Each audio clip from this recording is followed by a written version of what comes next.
الحمد لله رب العالمين وصلى الله على سيدنا محمد وعلى آله وصحبه الطيبين الطاهرين اللهم علمنا ما جهلنا وذكرنا ما نسينا وزدنا علما ونعوذ بك من حال أهل النار اللهم واجعل نياتنا وأقوالنا وأفعالنا خالصة لوجهك الكريم. La louange est à Allah, le Seigneur des mondes, que Allah honore et élève davantage le rang de notre maître Muhammad sallallahu alayhi wa sallam et qu'il préserve sa communauté de ce qu'il craint pour elle. Nous demandons à Allah qu'il nous fasse apprendre ce que nous ignorons, qu'il nous fasse nous rappeler ce que nous avons oublié et qu'il nous augmente en connaissance. Et nous lui demandons de nous préserver de l'état des gens de l'enfer. Nous demandons à Allah qu'il fasse que nos intentions, nos actes et nos paroles soient accomplis sincèrement par recherche de son agrément. قال المؤلف رحمه الله البصر. Donc l'auteur, que Dieu lui fasse miséricorde, a dit la vue. Donc il va parler de l'attribut de la vue qui est un des attributs de Dieu. قال يجب لله تعالى عقلا البصر أي الرؤية. Donc il est un devoir rationnellement, il est obligatoire rationnellement que Dieu ait pour attribut la vue. فهو يرى برؤية أزلية أبدية المرئيات جميعها. Ainsi, Dieu voit par une vue qui est éternelle, exempte de début, exempte de fin, il voit tout ce qui est visible. Ainsi, Dieu voit par sa vue qui est éternelle, exempte de début, exempte de fin, tout ce qui est visible. فَيَرَى ذَاتَهُ بِغَيْرِ حَدَقَةٍ وَجَارِحَةٍ. Il voit ainsi son être à lui. Il voit son être. Et sa vue n'est pas à l'aide d'une rétine ou d'un organe. Son œil n'est pas à l'aide d'un œil ou d'une rétine ou d'un quelconque organe.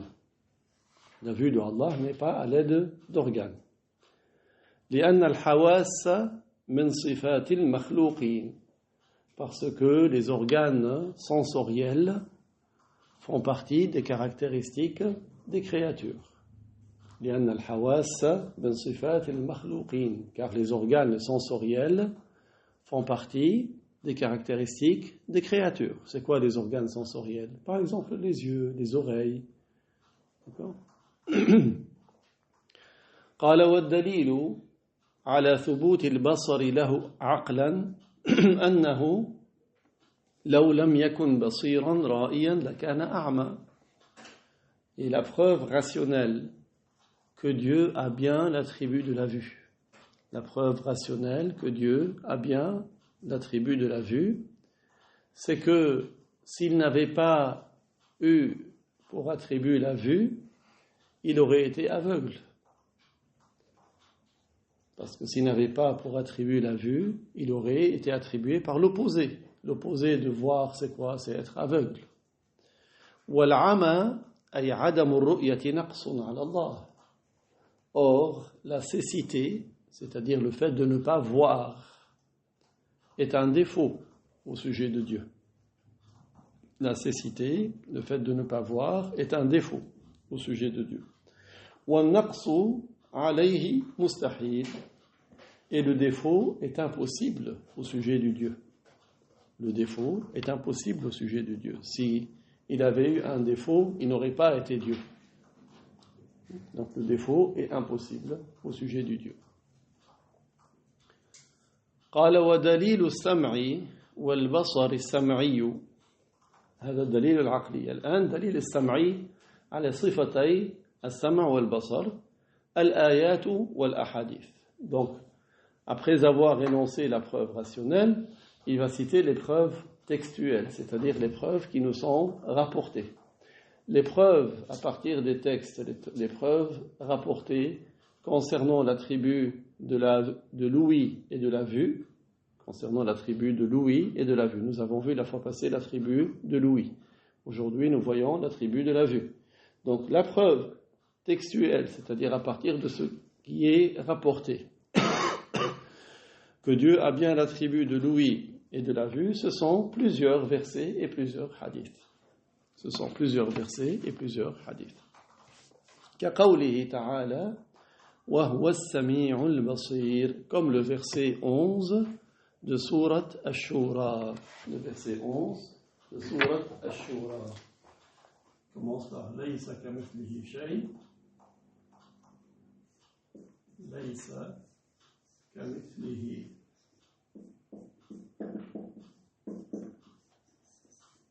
شيء وهو السميع البصير وهو السميع البصير.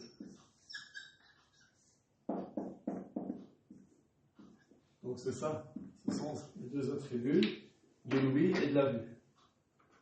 Absolument rien n'est tel que lui. ليس كمثله شيء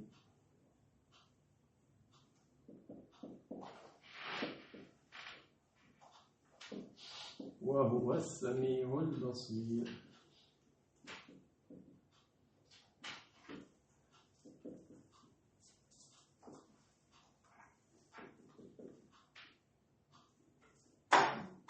Qui signifie absolument rien n'est tel que lui. Donc d'abord, Allah nous a appris que rien n'est tel que lui, et il nous a appris qu'il entend et qu'il voit, c'est-à-dire qu'il entend pas comme ceux qui entendent, et il voit pas comme ceux qui voient.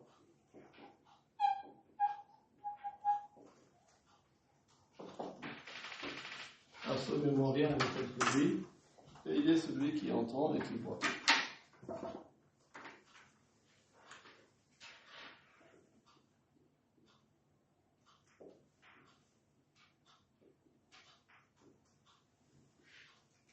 Donc voilà une des preuves à partir des textes. وقوله صلى الله عليه وسلم في تعداد أسماء الله الحسنى السميع البصير. Ça c'est un verset, et il y a le hadith dans lequel le prophète sallallahu alayhi wa sallam a énuméré les noms parfaits de Dieu, et parmi les noms parfaits de Dieu, il a dit وَهُوَ السَّمِيعُ الْبَصِيرُ, et il est celui qui entend et celui qui voit. As-Sami', c'est celui qui entend, Al-Basir, celui qui voit. وهو في حديث أخرجه الترمذي وصححه ابن حبان. C'est un hadith rapporté par At-Tirmidhi et qui a été jugé sahih par Ibn Hibban. Ash-Sharh. Donc nous allons voir l'explication de ce paragraphe. Al-Basaru sifatun azaliyatun abadiyatun muta'alliqun bil mubsarat. Donc la vue, c'est un attribut exempt de début, exempt de fin, qui se rapporte à ce qui est visible. La vue, c'est un attribut exempt de début, exempt de fin, qui se rapporte à ce qui est visible. وقال بعضهم بصره ليس مختصا بالجواهر وما يقوم بالجواهر من المرئيات بل الله يرى كل موجود بلا استثناء. Alors, certains savants ont détaillé là-dessus. Ils ont dit, la vue de Dieu n'est pas spécifique aux substances et aux caractéristiques des substances. La vue de Dieu ne se rapporte pas uniquement aux substances et aux caractéristiques des substances. C'est-à-dire les choses qui sont visibles, parmi les choses qui sont visibles. Mais Dieu voit tout ce qui existe. Ils ont dit la vue de Dieu ne se rapporte pas uniquement aux substances et aux caractéristiques des substances, mais plutôt à tout ce qui existe sans exception. Parce que les substances et les caractéristiques des substances, c'est-à-dire, ce sont des créatures. D'accord ? Et quand on dit tout ce qui existe, ça englobe les créatures et le créateur. Vous voyez ? Donc, certains ont dit que la vue de Dieu ne se rapporte pas uniquement aux substances et aux caractéristiques des substances parmi les choses visibles, c'est-à-dire les créatures, mais se rapporte à tout ce qui existe sans exception. Et le shaykh, il est pour ce deuxième avis. Et c'est cet avis qui est retenu. Ça veut dire qu'Allah voit son être à lui. Par son attribut de voir, il voit son être. Son être, ce n'est pas une substance, ce n'est pas une caractéristique des substances. Pourquoi ? Parce que absolument rien n'est tel que lui. Donc il n'est pas comme les substances, il n'est pas comme les caractéristiques des substances. Donc sa vue se rapporte aux substances et aux caractéristiques des substances et également à son être à lui. Et le cheikh il a dit, les deux avis ne comportent pas de préjudice, c'est-à-dire pour la croyance. Si quelqu'un retient le premier avis, on ne dit pas qu'il est devenu mécréant, et si quelqu'un dit le deuxième avis, on ne dit pas qu'il est devenu mécréant. Il n'y a pas de préjudice à suivre cet avis ou cet autre avis. فهو تبارك وتعالى يرى نفسه الأزلية ويرى الحادثات برؤيته الأزلية.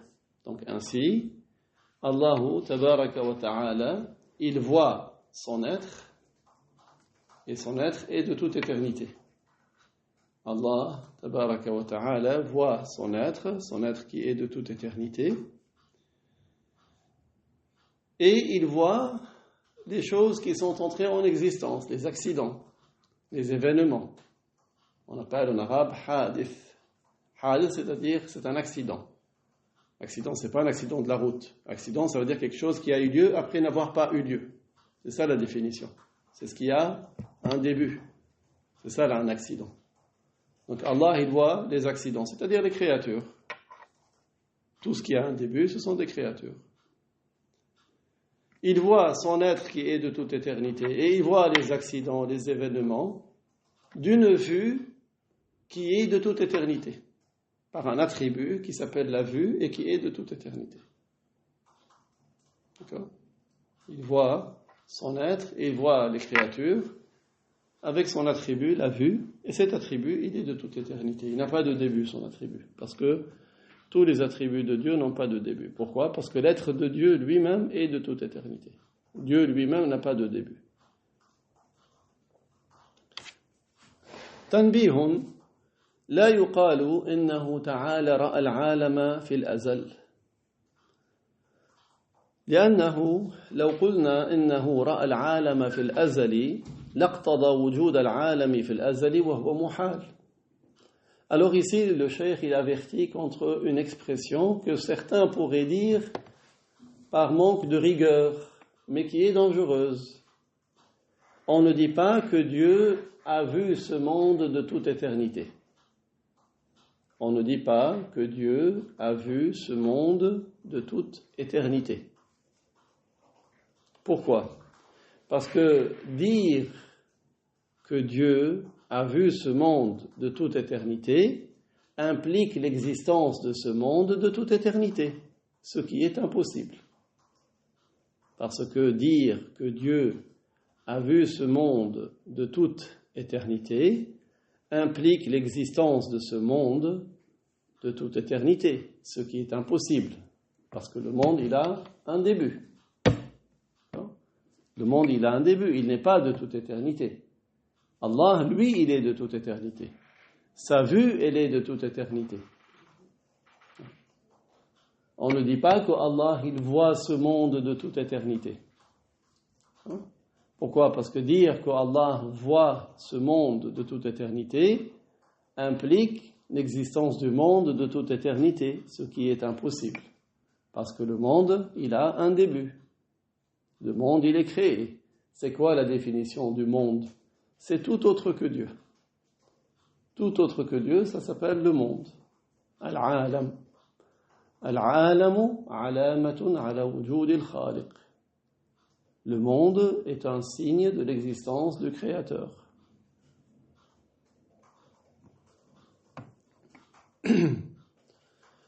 وبعد وجود العالم نقول بأنه رأى العالم برؤيته الأزلية مع حدوث العالم.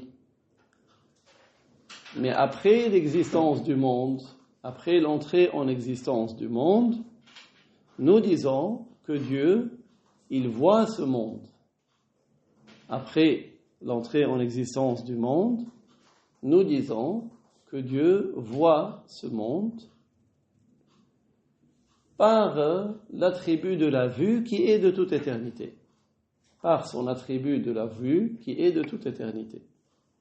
Après l'existence de ce monde, nous disons que Allah voit ce monde par sa vue qui est de toute éternité, avec l'entrée en existence de ce monde. Avec l'entrée en existence de ce monde. C'est-à-dire qu'il l'a vu quand il est entré en existence. Par son entrée en existence, il le voit. Parce que la vue se rapporte à ce qui existe. La vue se rapporte à ce qui existe. Et de toute éternité, le monde n'existe pas. D'accord ? C'est pour cela qu'on ne dit pas que Dieu, il a vu ce monde de toute éternité. Parce que le monde, il n'existe pas de toute éternité. Le monde, il a un début. Vous avez vu la subtilité entre les deux expressions. On ne dit pas que Allah, il voit ce monde de toute éternité. Parce que ceci implique que le monde est de toute éternité, ce qui est impossible. Mais nous disons qu'après l'entrée en existence de ce monde, Allah le voit par son attribut qui est de toute éternité. Allah voit ce monde par son attribut qui est de toute éternité. Et le monde, il a un début. Parce que l'attribut de la vue, il se rapporte à ce qui existe. Quelque chose qui n'existe pas, on ne dit pas que Dieu, il la voit. Parce qu'elle n'existe pas. La vue se rapporte à ce qui existe. C'est après l'entrée en existence que la chose est vue. Donc ce monde de toute éternité, il n'existe pas. Il n'a pas. Le monde, il a un début. Il n'est pas de toute éternité. Il a un commencement. Donc c'est après son commencement que Dieu le voit. Il le voit par un attribut, et son attribut, lui, il est de toute éternité.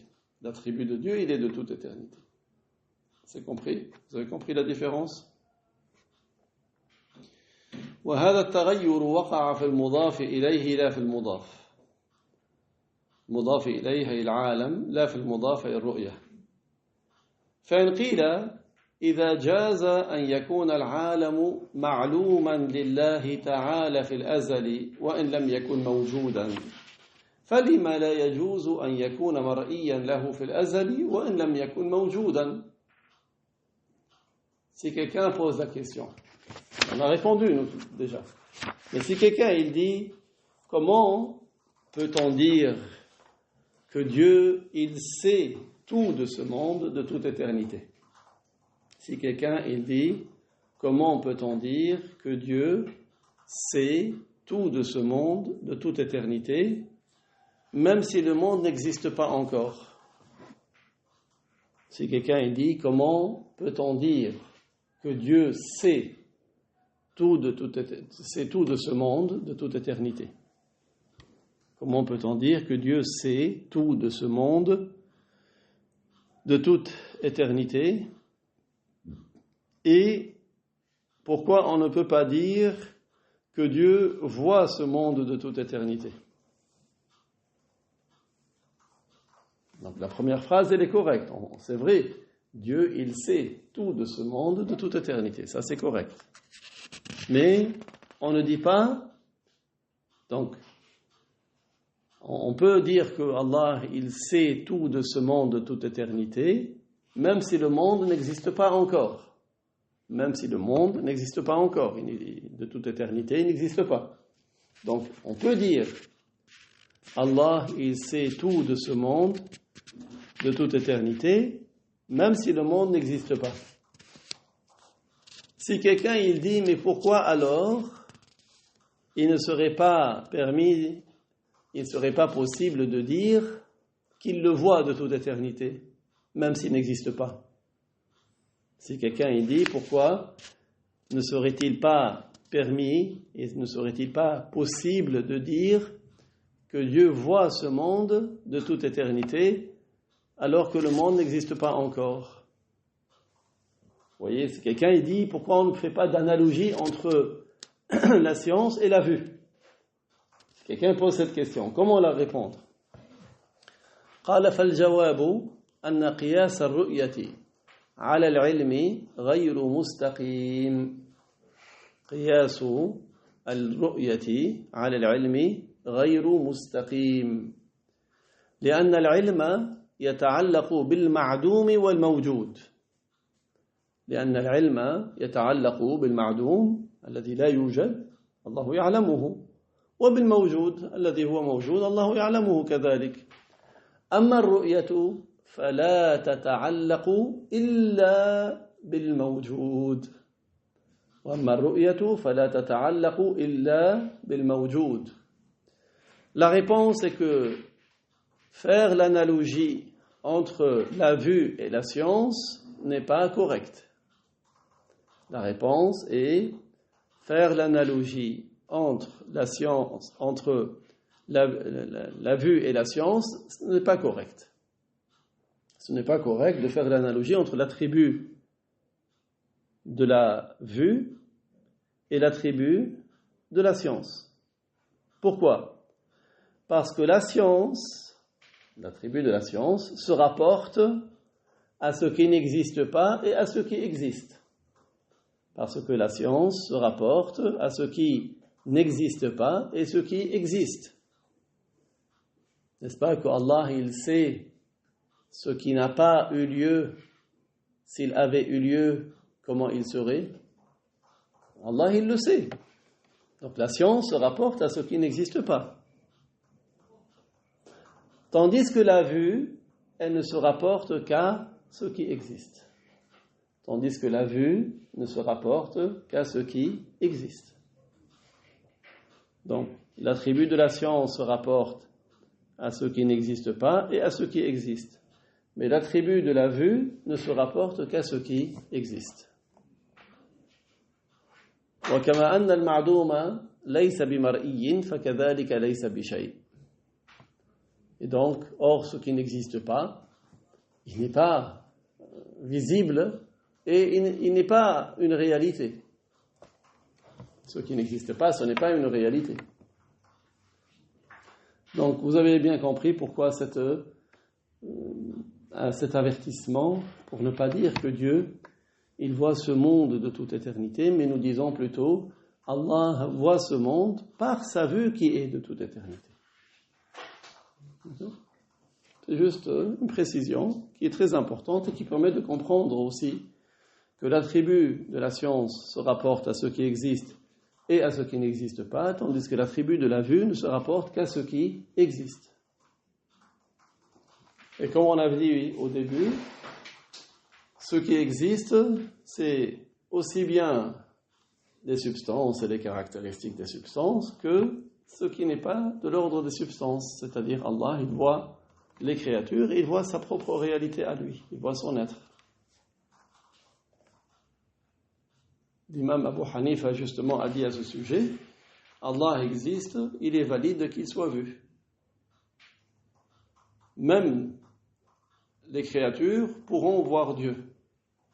Quand les croyants, les musulmans seront au paradis, ce sera la plus grande de leurs récompenses, de voir Allah subhanahu wa ta'ala.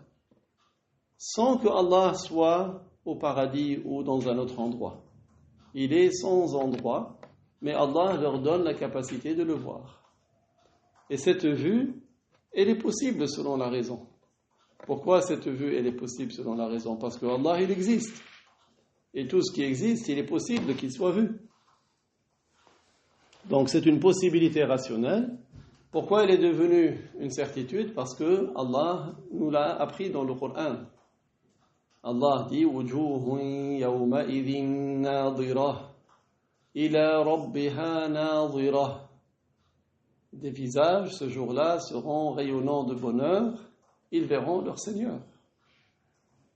Donc ça c'est confirmé dans le Coran et c'est la croyance des musulmans de Ahl-Sunnah wal Jama'a. Nous passons à l'attribut suivant que le Cheikh a cité dans son livre, Al-Kalam, l'attribut de la parole. Al-Kalamu huwa sifatun azaliyatun abadiyatun. Huwa mutakallimun biha amirun nahin wa'idun mutawa'idun laysa ka kalami ghayrih bal azaliyun bi azaliyati dhat. Alors, al-kalam, en arabe, ça s'appelle al-kalam, en français, on dit la parole. C'est un attribut exempt de début, exempt de fin. C'est un attribut exempt de début, exempt de fin. Par lequel Allah parle. Par lequel Allah parle. C'est un attribut exempt de début, exempt de fin, par lequel Allah parle. Il ordonne et il interdit, par lequel il ordonne et il interdit. Donc, par sa parole, Allah, il donne des ordres, il fixe des interdits, il promet et il menace. Par sa parole, Allah promet et menace. Il promet une récompense, il menace d'un châtiment qui n'est pas comme la parole d'autres que lui. Sa parole n'est pas comme la parole d'autre que lui. Pourquoi? Parce que Allah, il dit Laysa kamithlihi shay. Absolument rien n'est tel que lui. Donc ses attributs ne sont pas comme les attributs d'autres que lui. Sa parole n'est pas comme la parole d'autre que lui. Sa parole est éternelle par l'éternité de son être. Sa parole est éternel du fait que son être à lui est éternel. Du fait de l'éternité de son être, sa parole est éternelle.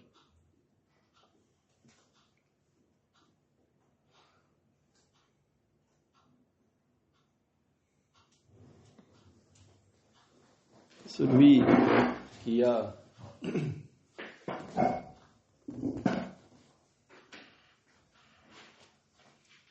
celui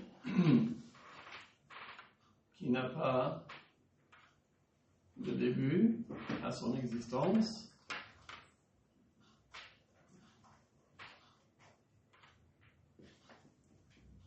ses attributs n'ont pas de début à leur existence.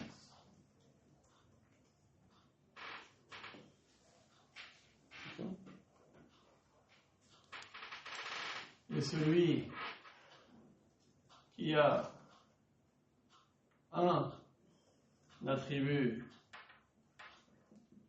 qui a un début,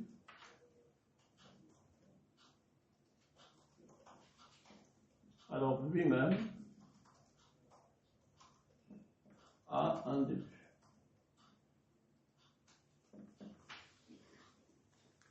Si vous voyez quelque chose qui a un de ses attributs qui a un début, alors lui-même il a un début.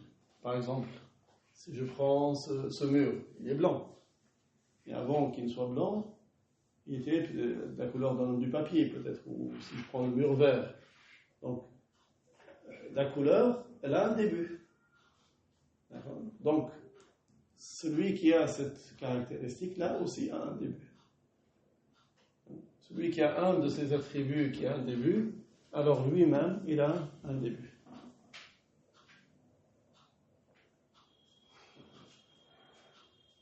Dans la logique, cette implication est appelée la contraposée de celle-là. D'accord? Donc il y a une science qui s'appelle la logique. Donc ici, vous avez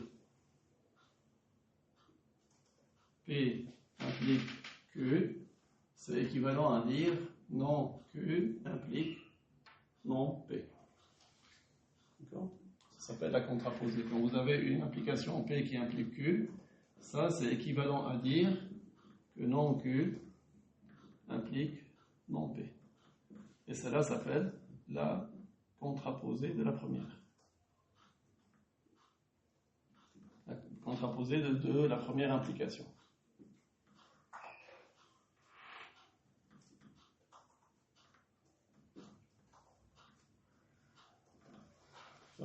C'est juste comme ça pour votre culture. Donc celui qui a un attribut qui a un début, forcément lui-même il a un début. Et celui qui n'a pas de début, bien forcément ses attributs n'ont pas de début. Vous voyez? Celui qui a un attribut qui a un début, lui-même il a un début. Et celui qui n'a pas de début, ses attributs n'ont pas de début. Vous avez compris? Donc la parole de Allah n'a pas de ressemblance avec la parole des créatures. Kalamuhu la yushbihu kalam al-khalq. La parole de Allah n'a pas de ressemblance avec la parole des créatures. Moi je parle comment maintenant? En français, avec des lettres, des mots, des ondes. La parole de Allah n'est pas ainsi. Même si je parle en arabe ou en anglais ou en hébreu, la parole de Allah n'est pas ainsi. La parole de Allah n'a pas de ressemblance avec la parole des créatures. Tout ce qui est des caractéristiques des créatures, Allah en est exempt. Il n'est pas caractérisé par cela. Tout ce que vous pouvez imaginer ou ce qui est des caractéristiques des créatures, Allah, il n'en est pas attribué. Parce qu'il est différent. Parce qu'il dit Laysa kamithlihi shay, absolument rien n'est tel que lui. Tout ce que vous pouvez imaginer, tout ce que vous pouvez vous donner comme illusion, Allah en est différent. Parce qu'il est un être qui n'a pas de ressemblance avec les êtres.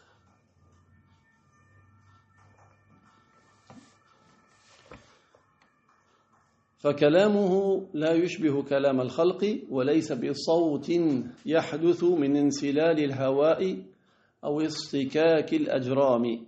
Donc, la parole de Allah n'a pas de ressemblance avec la parole des créatures. La parole de Allah, ce n'est pas un son qui se produit. La parole de Allah, ce n'est pas un son qui se produit par de l'air qui traverse une trachée ou autre. Et ce n'est pas un son qui se produit par l'entrechoquement de corps. Par exemple, si vous prenez une pierre contre de la ferraille, ça c'est un entrechoquement de corps. Quand vous dites bah, bah, c'est entre vos deux lèvres. C'est un son qui se produit par deux lèvres. La parole de Allah, ce n'est pas ainsi. Ce n'est pas un son qui se produit par de l'air qui traverse une trachée, ni par l'entrechoquement de corps, ولا بحرف ينقطع بإطباق الشفة أو تحريك لسان. Ce n'est pas non plus un son. La parole de Allah, ce n'est pas un son qui se produit par l'articulation de lettres. Des lettres qui sont émises en refermant des lèvres ou en bougeant une langue. La parole de Allah, ce n'est pas un son qui se produit par l'articulation de lettres qui sont émises lorsque des lèvres sont refermées ou une langue est bougée. Comme nous, par exemple, quand on dit ra, ra, c'est une langue. Ou bien aussi, ou b, ou qa. Donc ce sont des sons qui sont émis par la langue et des parties de la bouche. La parole de Allah n'est pas ainsi. Parce que Allah, il n'est pas un corps. Parce que Allah n'est pas un corps. ونعتقد أن موسى سمع كلام الله الأزلي بغير حرف ولا صوت كما يرى المؤمنون ذات الله تعالى في الآخرة من غير أن يكون جوهرا ولا عرضا لأن العقل لا يحيل سماع ما ليس بحرف ولا صوت. Alors nous avons pour croyance que Moussa a entendu la parole de Allah qui est de toute éternité. Nous avons pour croyance que Moussa a entendu la parole de Allah qui est de toute éternité et qui n'est pas de lettres ni de son. Qui n'est pas de lettres, ni de voix, ni de son. Qui n'est pas de lettres, ni de voix, ni de son. Tout comme les croyants verront Allah dans l'au-delà, tout comme les croyants verront Allah dans l'au-delà, tout comme les croyants verront Allah dans l'au-delà, sans que l'être de Dieu soit une substance ou une caractéristique de substance. Sans que l'être de Dieu soit une substance ou une caractéristique de substance.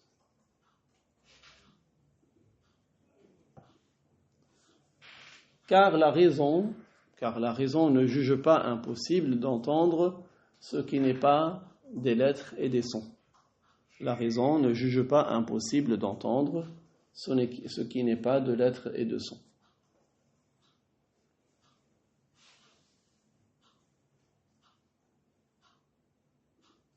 Donc c'est vrai, nous utilisons le verbe entendre. Moussa a entendu, mais ça ne veut pas dire que la parole de Allah c'est des lettres ou des sons. Ce n'est pas parce que tout comme les croyants verront Dieu, sans que Allah soit une image qui est projetée sur une rétine, sans que Allah ait une image qui va être projetée sur une rétine. Mais Allah Ta'ala leur permet de voir ce qui n'est pas un corps, qui n'est pas une image, qui n'est pas une forme, qui n'a pas d'aspect, comme les créatures. وَكَلَامُهُ تَعَالَى الذَّاتِيُّ لَيْسَ حُرُوفًا مُتَعَاقِبَةً كَكَلَامِنَا. La parole propre à l'être de Dieu, ce ne sont pas des lettres qui se succèdent comme c'est le cas de notre parole. La parole propre à l'être de Dieu, quand on dit propre à son être, c'est-à-dire son attribut. La parole propre à l'être de Dieu, ce ne sont pas des lettres qui se suivent comme c'est le cas de notre parole. وإذا قرأ القارئ منا كلام الله فقراءته حرف وصوت ليست أزلية.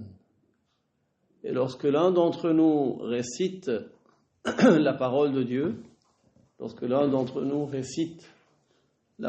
Dieu,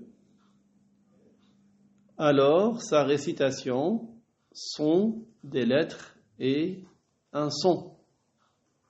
Alors sa récitation, lorsque l'un d'entre nous récite, par exemple, il récite la Fatiha. La récitation, elle est des lettres et un son. Elle n'est pas de toute éternité. La récitation de l'un d'entre nous, elle n'est pas de toute éternité. Elle a un début. D'accord ? Comme tu écris le nom de Allah,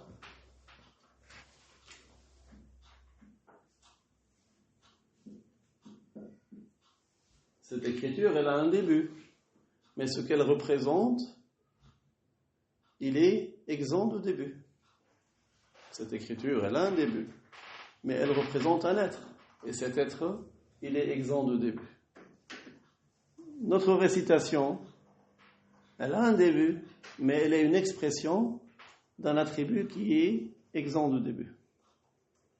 Et notre récitation n'a pas de ressemblance avec l'attribut dont elle est l'expression. Tout comme ce mot, il n'a pas de ressemblance avec l'être que nous adorons. Pourtant, ce mot est une expression qui exprime cet être. Mais c'est une expression. La même chose, si je dis feu, c'est une expression d'une réalité. Il n'y a pas du feu. Je ne suis pas en train de cracher du feu quand je dis le mot feu. Et vous n'avez pas du feu qui rentre dans vos oreilles. Parce que ce sont des expressions d'une réalité. Ce n'est pas la réalité du feu. Mais c'est une expression, une représentation. représentation par un terme, par un mot. Également, notre récitation du Coran, c'est une expression de l'attribut de la parole de Dieu qui est de toute éternité. L'attribut est de toute éternité et notre récitation, elle a un début. Le terme Allah est un terme qui représente un être qui est de toute éternité. Ce terme a un début, mais ce qu'il représente est un être qui est de toute éternité. L'être qu'il représente n'a pas de ressemblance avec cette expression.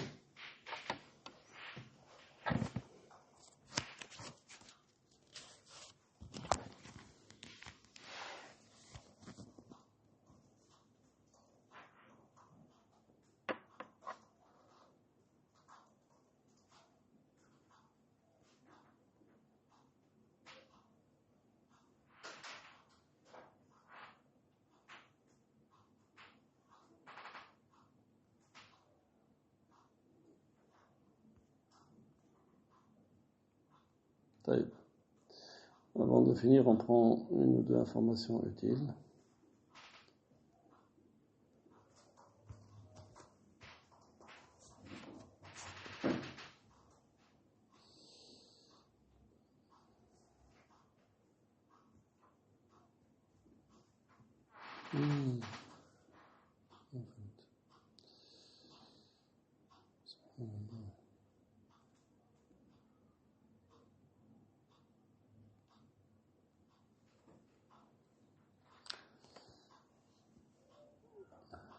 سأل الشيخ رحمه الله طالبا كم مرة تكرر الدرس. Une fois le cheikh a demandé à un de ses élèves, après que tu écoutes le cours, combien de fois tu le répètes? فأجاب أكرره حتى أفهمه. Alors l'étudiant a dit, je le répète jusqu'à ce que je le comprenne. فقال له الشيخ كم مرة 15 مرة 20 مرة. Le cheikh lui a dit combien de fois 15 20 fois. الطالب قال لا مولانا ليس إلى هذا لا أكرره 15 مرة. L'étudiant a dit non مولانا je ne répète pas jusqu'à 15 fois. قال الشيخ رحمه الله كيف لماذا عندك كتاب درس آخر. Le cheikh lui a dit pourquoi donc tu ne répètes pas 15 fois 20 fois. Est-ce que tu as un autre cours ou tu as un livre où tu es en train d'étudier dedans. فقال الطالب إن شاء الله مولانا أكرر أبقى أقرأه حتى أفهمه. Le cheikh a dit, l'élève a dit au cheikh, Inch'Allah, je vais répéter autant de fois et je vais le répéter jusqu'à bien le comprendre. قال الشيخ الشخص مع نفسه يطالع مرة مرتين 10 20 مرة وأكثر من ذلك. Le cheikh a dit quand quelqu'un fait une révision, il va relire son cours une fois, 2 fois, 10 fois, 20 fois et plus encore.